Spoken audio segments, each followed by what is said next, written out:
gente, tudo bem com vocês? Bom, hoje nós vamos continuar fazendo os exercícios sobre movimento retilíneo uniforme, tá? Para a gente dar prosseguimento nas próximas aulas ao conteúdo da cinemática. Mas antes da gente continuar esse movimento, não esqueça já de deixar o seu like aqui embaixo e de se inscrever no canal se você ainda não é inscrito. E se por um acaso você ainda não ativou o sininho, ativa para receber as notificações, beleza? Então vamos para o nosso conteúdo? Vamos lá. Bom, como eu falei, hoje nós vamos continuar a fazer exemplos, exercícios sobre movimento retilíneo uniforme, sobre tudo que a gente viu nas aulas anteriores. Então vamos para o primeiro exercício. Diz o seguinte: uma pessoa realiza uma viagem de carro em uma estrada retilínea, parando para um lanche, de acordo com o gráfico acima. A velocidade média nas primeiras 5 horas desse movimento é... Então, gente, aqui nós podemos perceber um gráfico que ele vai me dar a velocidade pelo tempo. Então, aqui no eixo vertical eu tenho a velocidade. No eixo horizontal eu tenho tempo. E então, esse tipo do gráfico é um gráfico V por T. Ou seja, se a gente está no movimento retilíneo uniforme, a velocidade é constante. Então, nota aqui que durante 2 horas, nas primeiras 2 horas, a velocidade não muda. Depois ele fica parado 1 hora e depois ele volta a andar com uma velocidade de 10 km por hora. Beleza? Então, ele quer saber justamente o quanto, né, é a velocidade média no geral, tá? Porque nota que ele estava com uma velocidade, parou e depois foi com outra velocidade. Então, o que a gente tem que fazer? Quando ele quer a velocidade média no intervalo de tempo, a gente precisa necessariamente saber qual foi o deslocamento total. A gente não pode fazer um pedacinho e calcular a velocidade média, outro pedacinho e calcular a velocidade média para depois fazer uma média das velocidades. Não, a gente não pode fazer isso. O que a gente tem que fazer? Primeiro, a gente vai descobrir o deslocamento. Lembrando, o deslocamento ele é o que é quando eu tenho um gráfico V por T? Ele é a área abaixo da curva. Então, a gente tem aqui um deslocamento 1, a gente pode chamar de ΔS1, e aqui a gente vai ter um deslocamento 2, ΔS2. Mas aí vocês me perguntam, Bruno, por que a gente não vai ter aqui um ΔS3?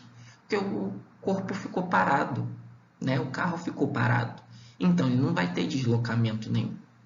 Então, vamos calcular quem é ΔS1 e ΔS2. A gente sabe que ΔS1 vai ser a área desse gráfico. Ó.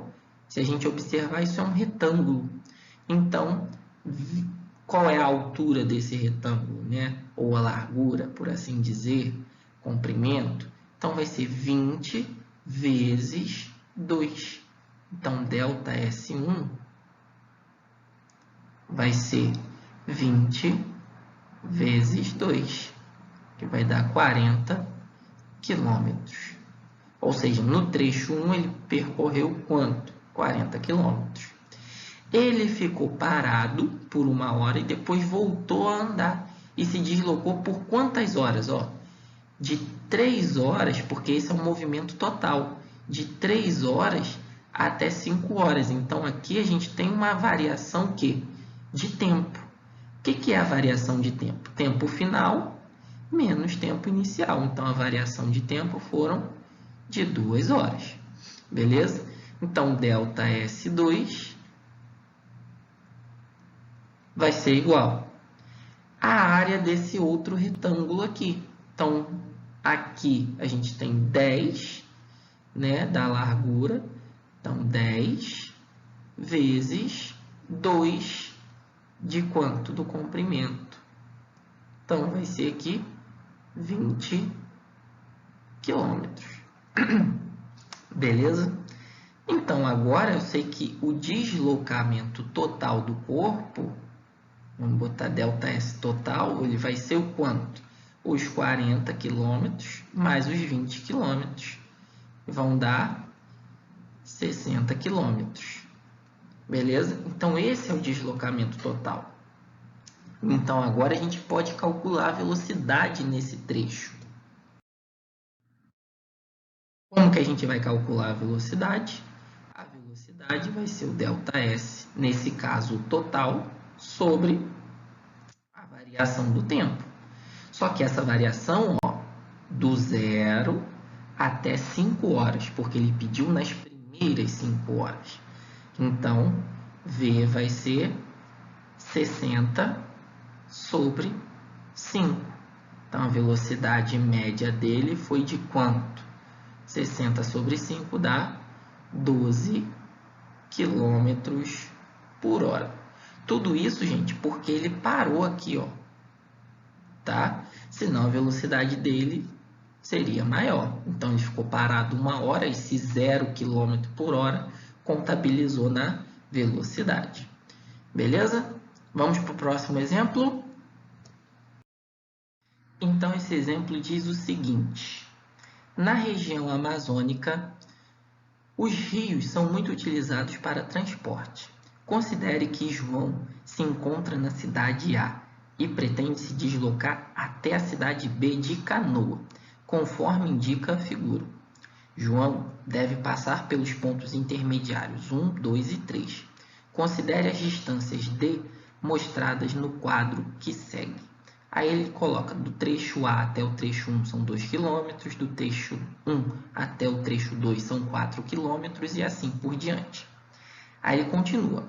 João sai da cidade A às 7 horas e passa pelo ponto 1 às 9 horas. Se mantiver a velocidade constante em todo o trajeto, a que hora chegará a B? Bom, gente, aqui a gente precisa saber, nesse tipo de exercício, primeiro, qual é a distância total percorrida, tá?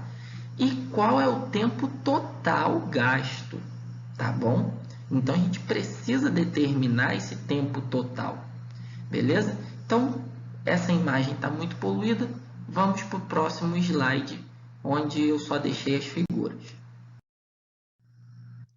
Bom, se a gente observar aqui, que só tem essas figuras, a gente pode dizer que, ó, do trecho A até o trecho 1 são 2 km. Ó. Então, vamos botar aqui, ó, 2 km. E ele levou quanto tempo para chegar nesse trecho 1 aqui, para percorrer esse trecho 1?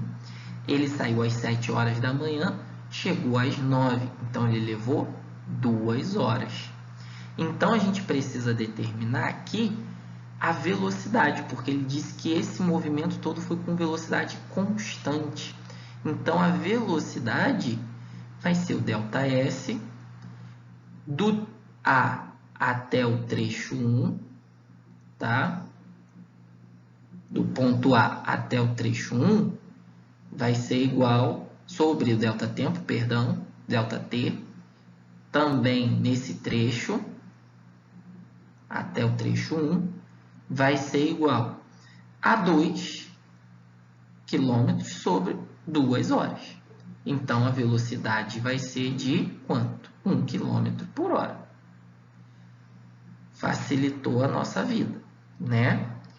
Então, beleza. Eu sei que a nossa velocidade ela é constante. Se ela é constante, ela não muda, né? Agora eu vou calcular qual é a distância percorrida, quanto foi o deslocamento total. A gente sabe que no trecho de 1 até 2, ele percorreu 4 km. Também 4 km de 2 até 3 e 3 km de 3 até B. Beleza? Então, ó, 2 mais 4, 6. Mais 4, 10. Mais 3, 13. Então, o ΔS total aqui foi quanto? De 13 km. Beleza? E aí, agora eu vou calcular quanto tempo ele levou. Porque a gente sabe que o tempo o ΔT, a gente pode calcular como sendo ΔS sobre a velocidade.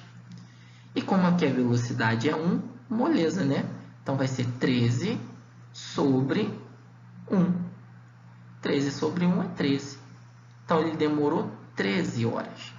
Mas, se vocês prestarem atenção, não é isso que ele pergunta. Ele pergunta a que horas vai chegar no ponto B. Então, se ele saiu daqui do ponto A às 7 horas da manhã, e ele demorou 13 horas para chegar no ponto B, né? Bom, 7 horas. Passando 12 horas, dá 7 horas da noite, ou seja, 19 horas. Mais 1 hora para dar 13, né? 20 horas. Então, ele demorou, né, 13 horas, chegando lá no ponto B às 8 horas da noite. Beleza, gente? Então, é isso. Essa foi a nossa videoaula de hoje. Na próxima, nós começamos o movimento uniformemente variado. Beleza? Então, até lá, gente. Tchau, tchau.